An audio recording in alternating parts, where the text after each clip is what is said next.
estamos con la clase número 13 del curso de Historia de la Cultura y el Arte de la Universidad Hispanoamericana. Ya estamos entrando la recta final del curso, estamos llegando ya al siglo XX.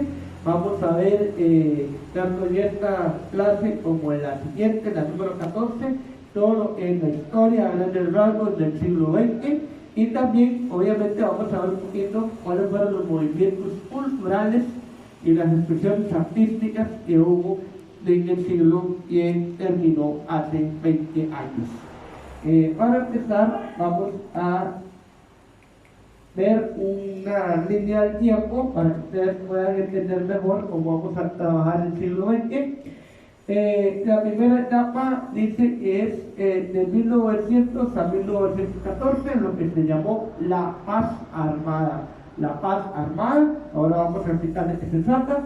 De 1914 a 1918 fue la Primera Guerra Mundial, 4 años de duración. Del 18 a 1939 tenemos al periodo entre guerras, o sea, entre el final de la Primera Guerra Mundial y el inicio de la Segunda Guerra Mundial, que empieza en 1939 y termina en 1945, 6 años de guerra. Luego estamos a una etapa larga, la etapa más prolongada del siglo XX, ¿verdad? Que duró 45 años, que fue de 1945 a 1990 y se llamó la Guerra Fría, ¿verdad?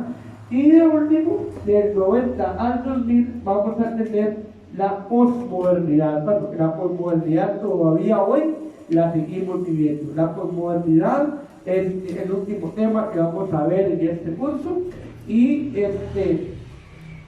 empieza en el año 90 y continúa hasta el tiempo actual, ¿verdad?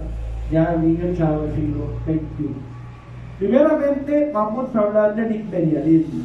El imperialismo, ustedes recordarán que lo hablamos la clase anterior, las revoluciones industriales, la primera y la segunda, sobre todo la segunda, fue muy determinante en el sentido de que las potencias europeas sobre todo se dedicaron a buscar nuevos territorios para poder extraer de ellos materias primas, ¿verdad? Para seguir con su industrialización, pero también para ampliar los mercados, abrir nuevos mercados, porque empiezan a producir en tal cantidad que resulta que ya sus mercados domésticos se vuelven insuficientes, ya no han, ¿verdad? Entonces tienen que buscar otros caminos, ¿verdad? Otros mercados para poder colocar los excedentes de la producción.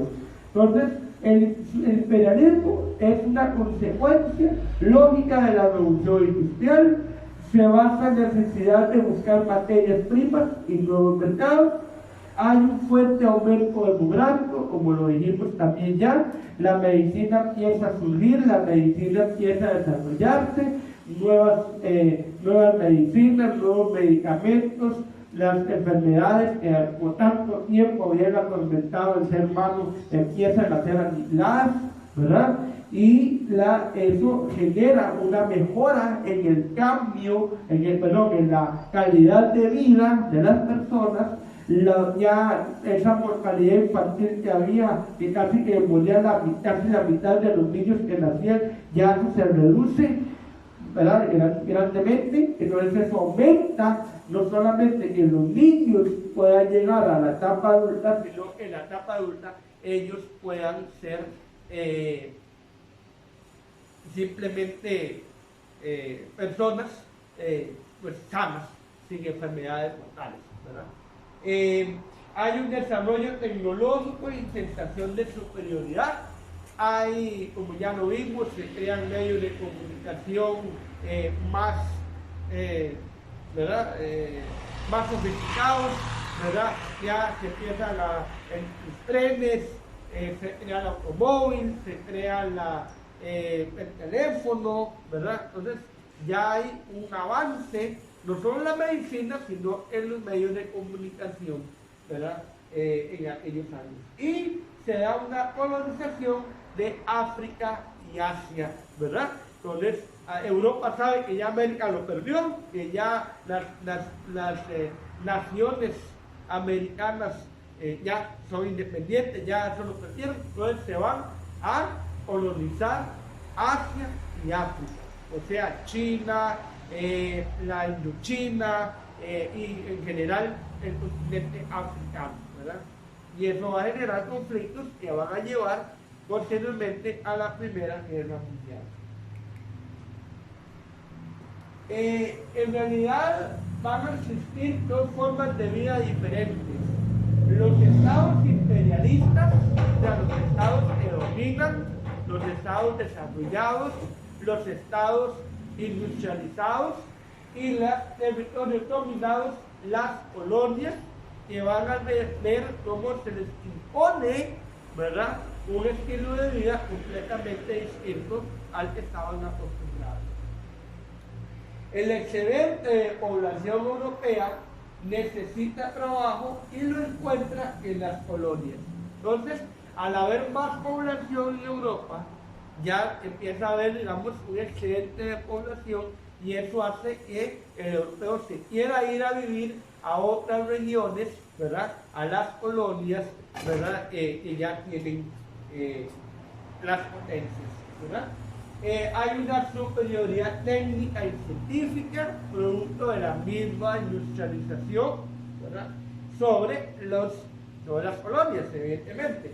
El poder militar ni se diga, ¿verdad? O sea, no hay comparación entre los ejércitos europeos y la resistencia que puedan tener los otros territorios. El deseo de seguridad y poder político, eso también es muy importante, ¿verdad? El deseo de ampliar territorios, de ampliar fronteras, de desarrollar ese poder, ¿verdad?, lo más grande que se pueda. Y extender la religión, ¿verdad? Entonces, digamos, el cristianismo ya se empieza a propagar en diferentes lugares de África, en diferentes países de Asia, ¿verdad?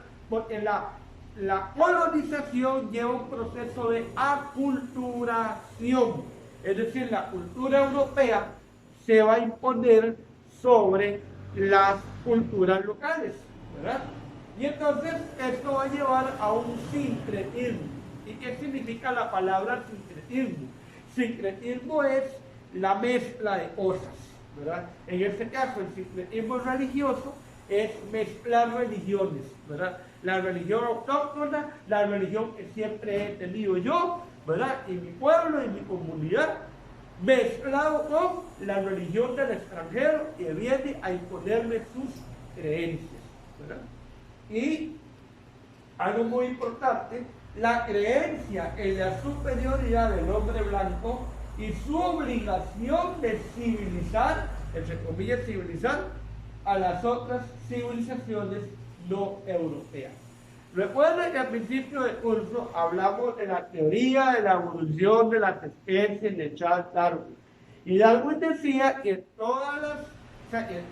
hay una evolución natural de las especies, ¿verdad?, que las especies más fuertes sobresalían sobre las más débiles, lograban más éxito en permanecer, en sobrevivir, ¿verdad? Pero esto obviamente era aplicado nada más al campo natural. Pero resulta que el imperialismo agarra estas ideas del darwinismo y crea lo que se llama el darwinismo social. El darwinismo social es decir, ok, así como hay las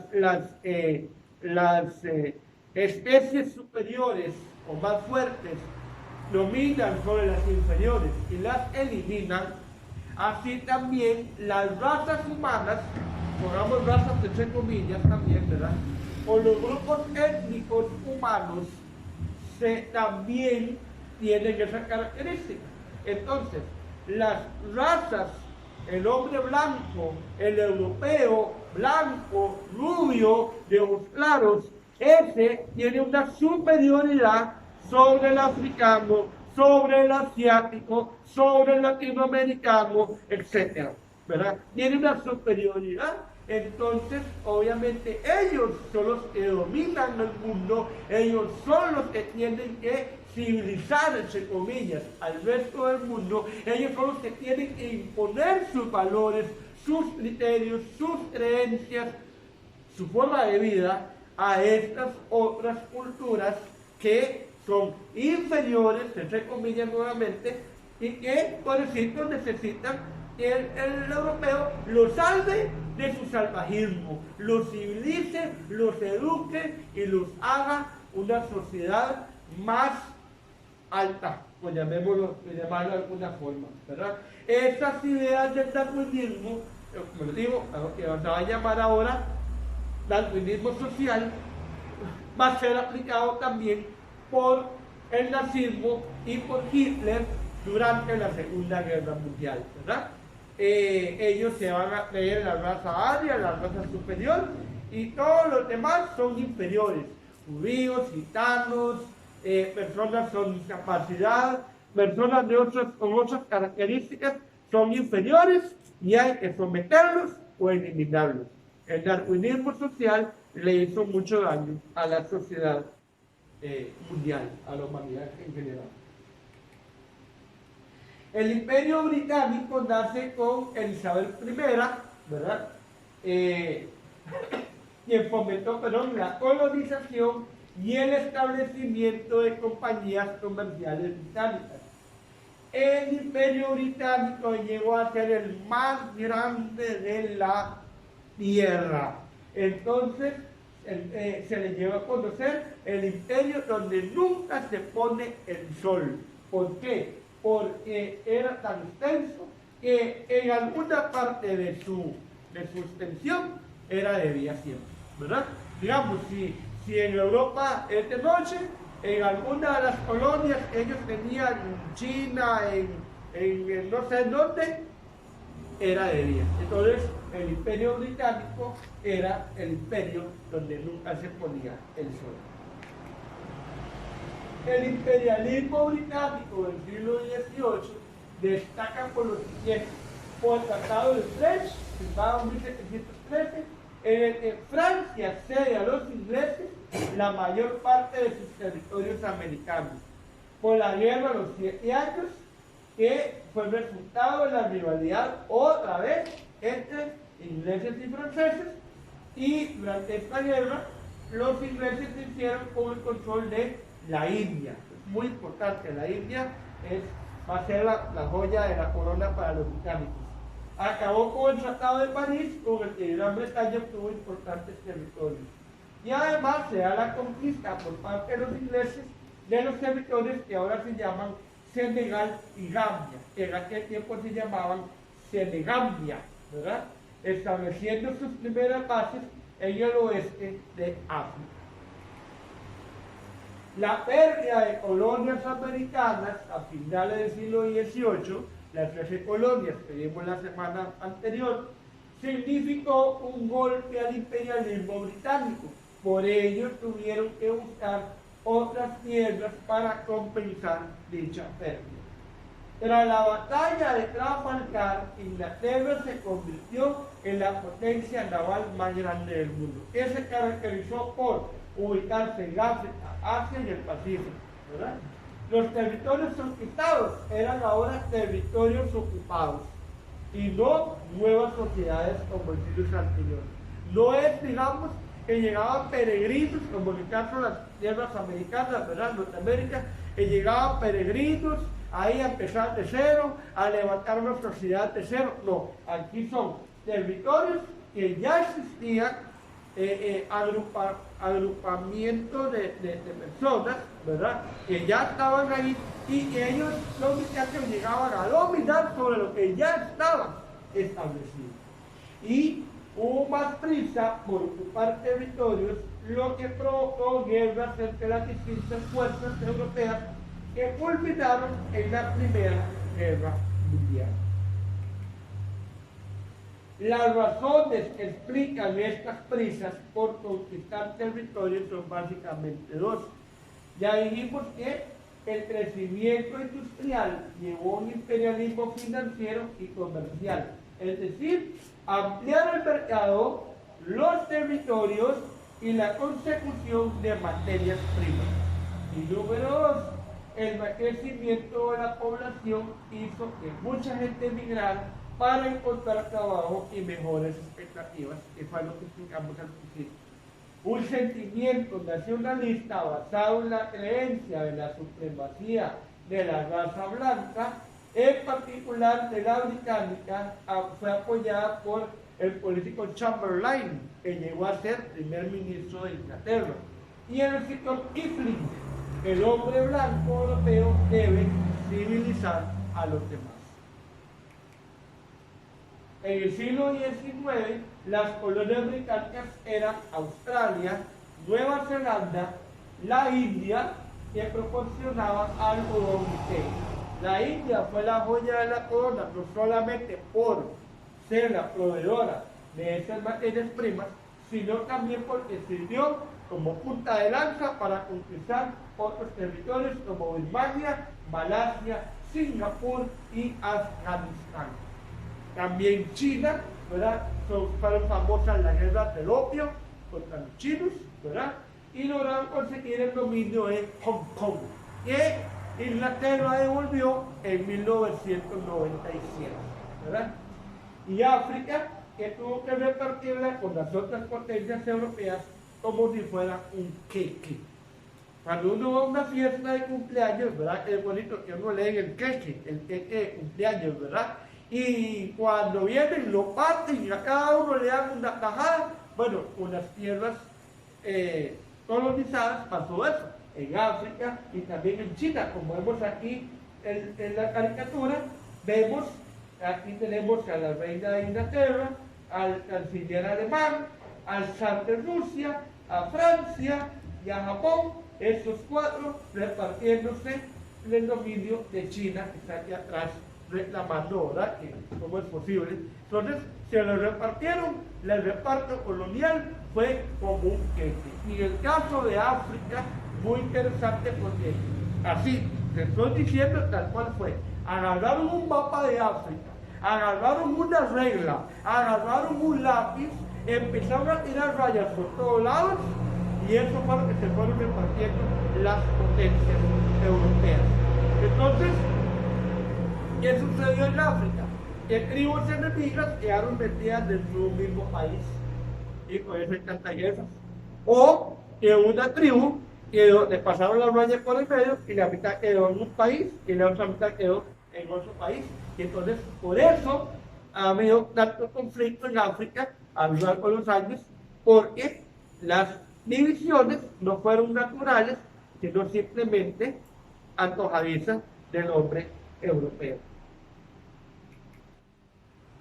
La política económica del Imperio Británico en los siglos XVIII, XVII y XVIII se basó en el mercantilismo, la acumulación de oro y plata, y luego se desarrolló un sistema de libre comercio. Políticamente, las colonias se organizaron en el siglo XIX de dos formas distintas. Las colonias reales de administración directa, administradas desde Londres, y los protectorados, que eran gobiernos propios, ¿verdad? Pero, para que hay problemas, pero tienen gobernador imperial. O sea, hay un gobierno, ¿verdad? Ellos mismos se autogobiernan supuestamente, pero es un gobierno títere, realmente, que obedece las instrucciones del representante del imperio, ¿verdad? Ahí tenemos, por ejemplo, casos como Egipto, Malasia y Sierra Leona, ¿verdad? Económicamente, las colonias también se explotaban de dos formas distintas, como colonias de asentamiento, por ejemplo, Australia y Canadá, ¿verdad? Y las colonias de explotación, cuya economía estaba controlada por compañías inglesas, no directamente el gobierno inglés, sino compañías mercantiles inglesas, y la población nativa era gobernada por un grupo británico.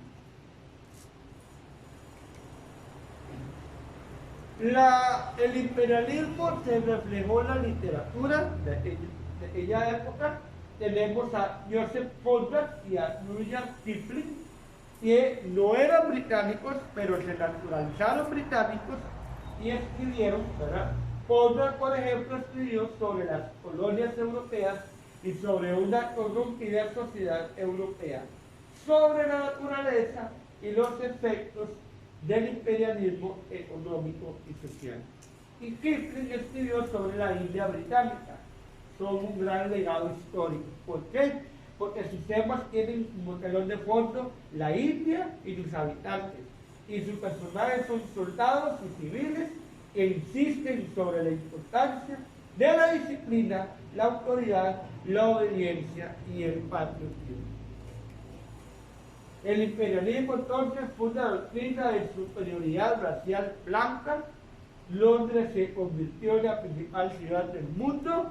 La población nativa disminuyó al principio a causa de los enfrentamientos con los ingleses, pero las nuevas enfermedades y las condiciones de trabajo. Luego con las mismas medicinas de los europeos, ellos lograron mejorar sus condiciones de vida. Y con respecto a la cultura, también se pretendió imponer las costumbres europeas, como ya dijimos, la religión cristiana, la lengua, etc. Lo anterior llevó a sincretismos, que ya dijimos que eran mezclas, ¿verdad? Por ejemplo, las lenguas, los idiomas pueden ser también sincretismos, ¿verdad? Mezclar un idioma con otro lleva a eso, a una lengua nueva, a un sincretismo. Ahora vamos a brincar al norte y vamos a hablar de la Revolución Rusa, que fue uno de los acontecimientos más importantes del siglo XX, que acabó con el régimen zarista y el imperio ruso, e instauró el primer régimen socialista del mundo. Tuvo lugar entre febrero y octubre de 1917. La Revolución Rusa tuvo dos etapas. La primera etapa, vamos a decir que fue el derrocamiento del gobierno zarista, y la segunda etapa cuando ya se establece el gobierno comunista. Causa de la Revolución Rusa: el descontento con el inepto zar Nikolai Romanov y sus lujos. Muy parecido a lo que pasó en Francia, ¿verdad? Vivían en un lujo, el rey vivía en un puro lujo, pero en realidad no tenía una aptitud, no era apto para gobernar, sobre todo un territorio tan enorme como el gran imperio ruso. La pérdida de guerras con Japón y Alemania, puro principio del siglo XX, también molestó muchísimo a los rusos. Influencia y poder del monje siberiano Gregorio Rasputin. Rasputin es un personaje muy curioso y muy simpático. Rasputin era un monje, vino de Siberia, y pues era curandero, pues, hacía ciertas cosas, y él logró supuestamente curar al hijo del zar Nicolai, Alexis, de una enfermedad que es la hemofilia. Ustedes saben que es una enfermedad que únicamente le da a los varones, ¿verdad? El hemofílico es una persona que si una cortada que se haga, se va en sangre y se muere, ¿verdad? Y no tiene cura. O sea, la ciencia no ha logrado encontrar la cura de la hemofilia. Y resulta que este hombre supuestamente sanó al hijo del zar de su hemofilia, lo que le valió el gran agradecimiento de la zarina, o sea, la esposa del zar, Alexandra, ¿verdad? Y él incluso se invitaba a vivir en el palacio junto a los zares, ¿verdad? Esto obviamente molestó a los círculos políticos, a los círculos aristocráticos de Rusia, y entonces veían la forma de cómo matar a Rasputin. Personaje por demás, repito, enigmático, con costumbres muy extrañas, ¿verdad? Y resulta que le empezaron a poner veneno en la comida, pero no le hacían nada, porque el Rasputin mismo comía veneno, él comía poquitos de cianuro y su cuerpo desarrolló inmunidad contra el cianuro. Entonces, le ponían veneno en la comida cuando no le hacían nada, ¿verdad? El hartazgo con este amigo Rasputín fue tan grande que en algún momento a él lo secuestran una noche, lo secuestran cuando él está durmiendo, lo meten a un saco, le dan de golpes a más no poder y luego lo tiran al río, ¿verdad? Para que si no se había muerto ya, se ahogue en el río. Y evidentemente después se encontraron el cuerpo de Rasputín, ¿verdad? Y determinaron que la causa de muerte había sido ahogado en agua, ¿verdad? No por los golpes que le dieron a él, sino ahogado en el río. Entonces, y pues se convirtió en una figura que, pues, todavía hoy la gente algo sabe o algo ha oído escuchar de este amigo Rasputin. Bueno, Rusia era un país atrasado, todavía mantenía una estructura feudal, ¿verdad? No, en las revoluciones burguesas y todo eso, para nada había tocado Rusia, seguía siendo una nación muy atrasada. Las empresas extranjeras instaladas en el país crearon un proletariado muy sufrido, ¿verdad? Y entonces esto, los obreros, los empleados, los trabajadores de las empresas se empezaron a agrupar en sindicatos llamados soviets para luchar por sus derechos. Y aunado a esto, hay una penetración de las ideas marxistas en el pueblo, ¿verdad? El zar Nicolai se dio cuenta de que no podía enfrentar la rebelión y aplicó. Demócratas y socialistas se unen para formar un gobierno provisional al mando de Alexander Kerensky, que va a ser el gobernador provisional o el presidente provisional de Rusia.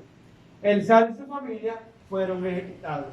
A ellos se los llevaron, digamos, secuestrados, digámoslo así, ¿verdad? A otro, digamos, a un castillo allá en el interior de Rusia, ¿verdad? Ahí estaban guardaditos ellos. Y en algún momento llegaron a decirles a todos ellos, ¿verdad? Estaba el zar, la zarina y los, creo que eran 3 hijos, ellos tenían 3 hijos, ¿verdad?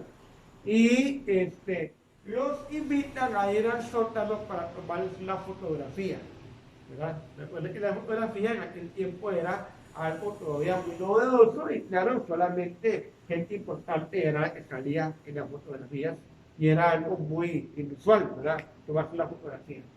Ellos son llevados a un sótano, los sientan, ¿verdad? Ahí los acomodan, ¿verdad? Y cuando se dan cuenta, no son cámaras fotográficas que llegan al frente, sino armas, escopetas, rifles. Y ahí fueron ejecutados todos los Romanov. La dinastía Romanov murió de esa manera, ¿verdad? Una ejecución completamente a escondidas, ¿verdad? Eso para evitar que algunas personas o grupos quisieran volver a tener un gobierno del zar y hacer una revuelta para volver a poner al zar en el país, al frente del país. Los soviets se fueron separando hasta que unos meses más tarde, con el apoyo de los obreros, iniciaron otra revuelta que derrocó al gobierno provisional e instaurar un gobierno socialista con Vladimir Lenin, líder de la facción bolchevique, a la cabeza. El país entonces pasó a llamarse Unión de Repúblicas Socialistas Soviéticas, la URSS, ¿verdad? Que tuvo su final en 1991. Consecuencias de la Revolución Rusa, derrocamiento de la dinastía de los Romanov después de 3 siglos de gobierno, creación del primer Estado socialista del mundo, la Unión Soviética, la salida de Rusia de la Primera Guerra Mundial para enfrentar su propia revolución interna, ¿verdad? Primero la revolución en sí y luego el enfrentamiento de rojos o bolcheviques contra blancos o antibolcheviques, ¿verdad? Que terminaron ganando los rojos, ¿verdad? Los bolcheviques. La URSS se convirtió en una potencia económica, política y militar. Fue fundamental para derrotar a Alemania en la Segunda Guerra Mundial.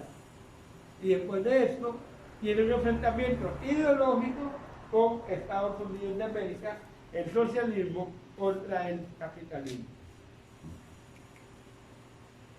Ahora vamos a hablar del tercer tema de esta clase, la Primera Guerra Mundial, que fue el primer gran conflicto del siglo XX, el más mortífero de la historia. Al principio pensaron que iba a ser una guerra corta, pero se equivocaron, duró 4 años.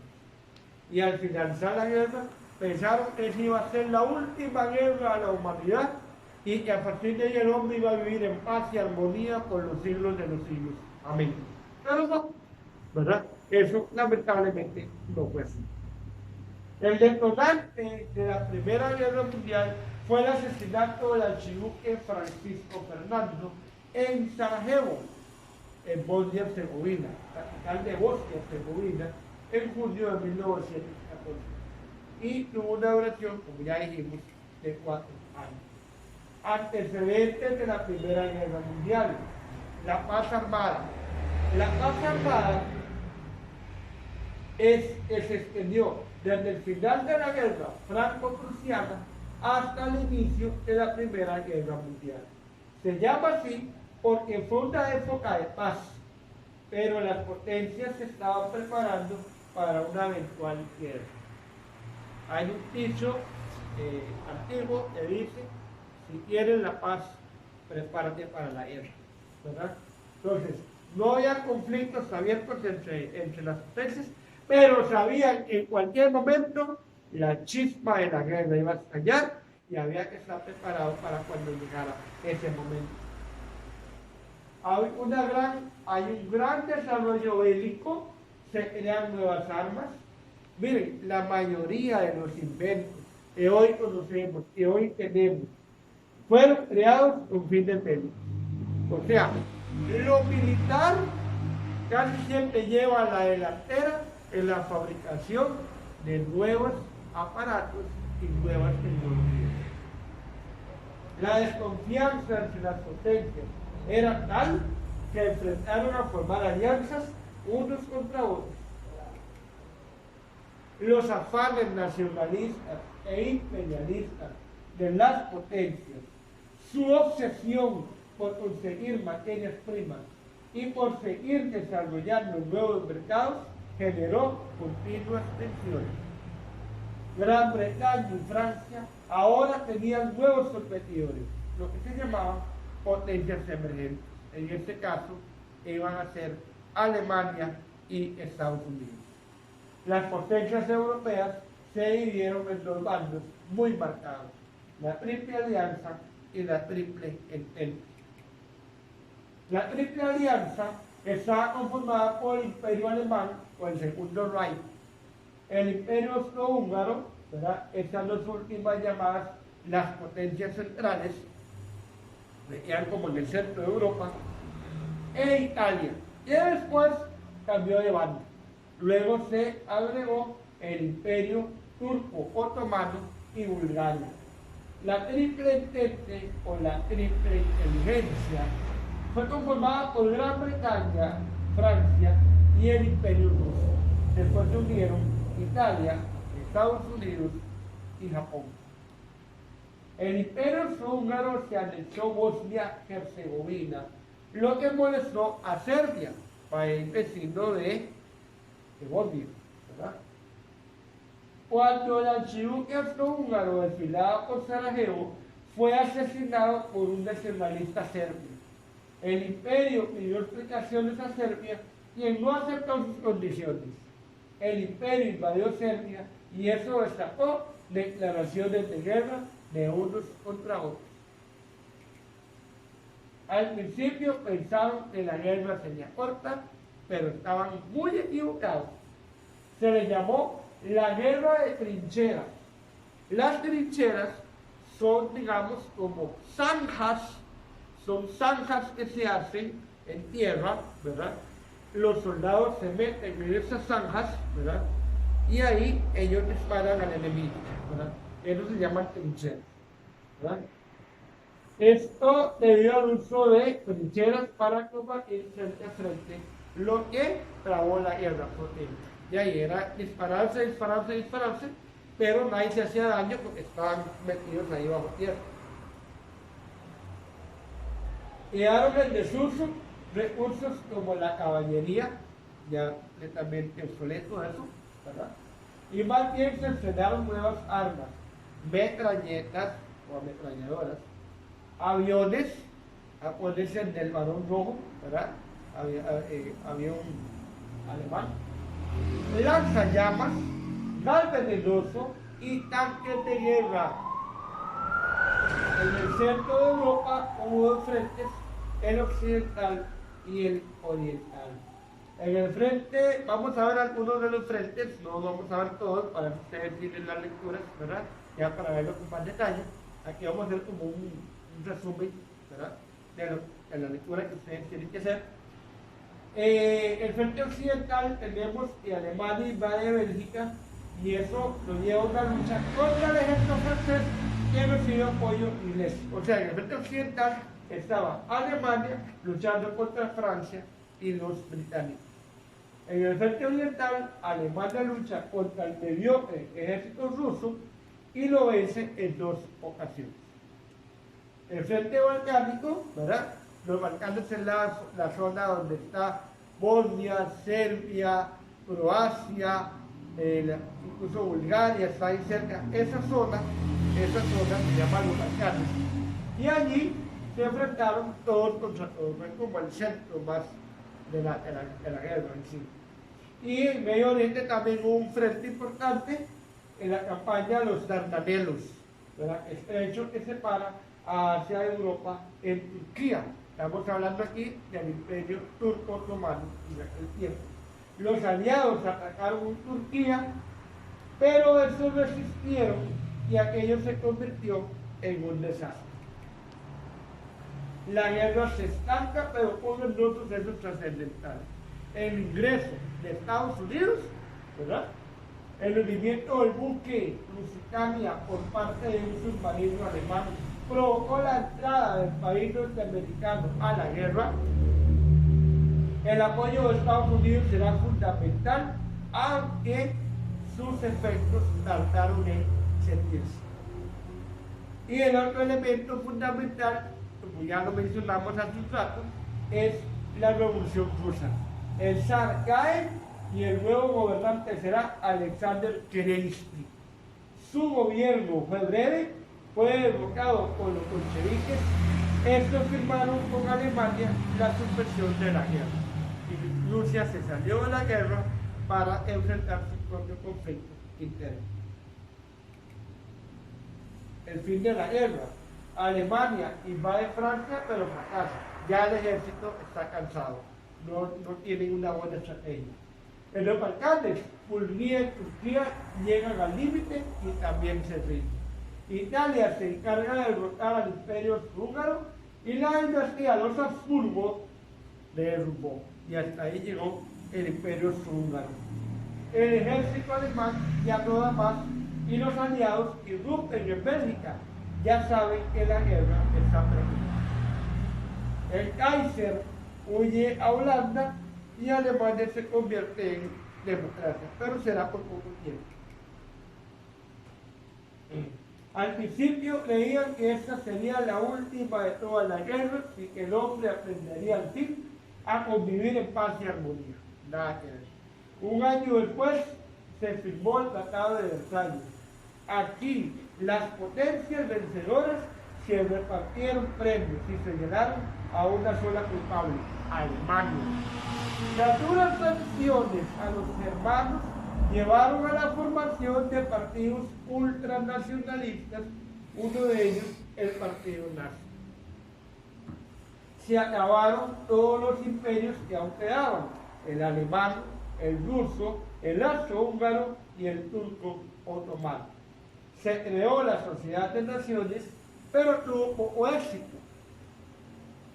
fue el primer intento, lo bueno fue que fue el primer intento de regular las relaciones internacionales a través de un organismo multilateral. Ahora, ustedes se preguntan, pero ¿por qué las potencias vencedoras culparon a los alemanes de haber provocado la guerra, la Primera Guerra Mundial? Bueno, eso lo vamos a ver en la próxima lección, pero les adelanto lo siguiente. Resulta que Francia, que fue donde se llevó a cabo el Tratado de Versalles, Francia estaba resentida con Alemania. ¿Por qué? Porque en 1870 y 1871 se dio la guerra franco-prusiana.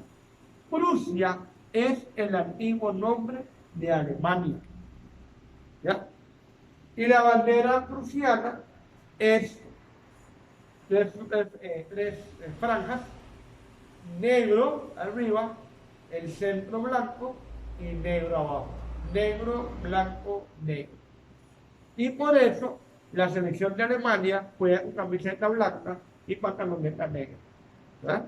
Porque son los colores de la bandera de la antigua Prusia. ¿Sí? Prusia cambia su nombre a Alemania después de la Primera Guerra Mundial. ¿Sí? Entonces, la guerra franco-prusiana la ganaron los germánicos, o sea, los prusianos. Y los territorios franceses de Alsacia y Lorena fueron tomados por los prusianos. Bueno, eso fue en 1871. 50 años después, casi, Francia dice, llegó la hora de cobrar venganza. Llegó la hora de resarcir el daño de esta guerra. Y entonces, Francia logra la recuperación de los territorios de Alsacia y Lorena y además el castigo para Alemania, digamos que Alemania tiene que pagar los daños de la Primera Guerra Mundial. Entonces, por eso es. ¿Verdad? La explicación oficial de por qué se culpabilizó a Alemania de haber provocado la Primera Guerra Mundial es porque ellos decían que Alemania y sus afanes imperialistas, colonialistas en África, sobre todo, fue lo que puso nerviosos a las potencias europeas, y ellas al ponerse nerviosas, pues eso precipitó la guerra. Vean que es un momento más absurdo, nada que ver con eso. Entonces, esa es la excusa o la razón oficial por la cual se castiga a Alemania de haber provocado, entre comillas, la Primera Guerra Mundial, pero la verdadera razón, ya la dije, es una venganza por la guerra franco-prusiana de 50 años antes. Y con eso terminamos la clase número 13 de Historia de la Cultura y el Arte. Muchas gracias.